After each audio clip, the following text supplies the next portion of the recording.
person cannot believe until he or she doesn't just love Rasulullah sallallahu alayhi wasallam, but the words are, until he or she loves him more than oneself, one's children, one's parents.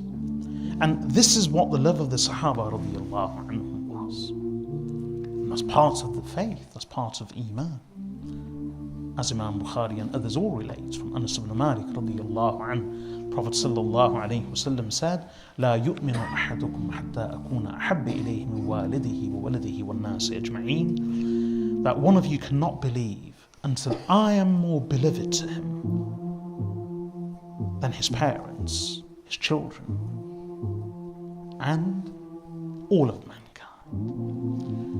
And indeed, that was the love of the Sahaba radiyallahu anhum for Rasulullah sallallahu alayhi wasallam. This is just part of his exalted status. Allah has said that Allah has made his love a condition of faith. Allah has made his obedience a condition of success.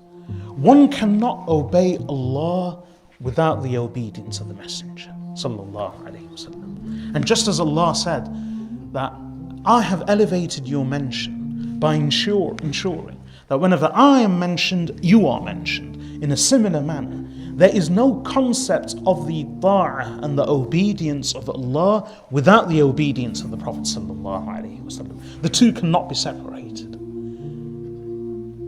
The disobedience of the Messenger alayhi salatu wasalam is a disobedience of Allah.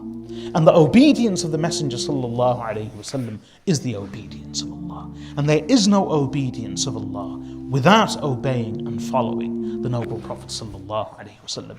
Verse after verse of the Holy Quran attests to this. Verse after verse. مَن يُطِعِ الرَّسُولَ فَقَدْ أَطَاعَ اللَّهِ. Whoever obeys the Messenger, then indeed he has obeyed Allah. Ya ayyuhalladhina amanu ati'u Allah wa ati'u ar-rasul. O believers, obey Allah and obey His Messenger. Wa ati'u Allah wa ar-rasul, and obey Allah and His Messenger. Verse after verse align and conjoin the obedience of Allah with the obedience of His Messenger sallallahu alaihi wasallam. There cannot be one without the other. In fact, Allah Azza wa Jal has made it an obligation, and this was His status. This was the status of the Prophet sallallahu alaihi wasallam, that one cannot even harbour any doubt or reservation in one's heart after the judgment of the Messenger sallallahu alaihi wasallam. فلا وربك لا يؤمنون حتى يحكموك فيما شجر بينهم ثم لا يجدوا في أنفسهم حرجا مما قضيت ويسلموا تسليما. إنما كان قول المؤمنين إذا دعوا إلى الله ورسوله ليحكم بينهم أن يقولوا سمعنا وأطعنا.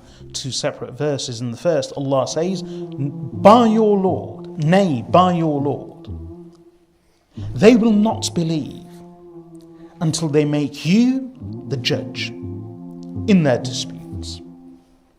Then, after your judgment, they do not find or harbour or sense any reservation in their hearts over the judgment that you have passed between them. And until they do not submit taslima, a total submission, in the second verse which I just recited, when the believers are called to Allah and His Messenger sallallahu alaihi wasallam so that He may judge between them, their only reply can be sami'na wa ata'na, we have heard and we have obeyed.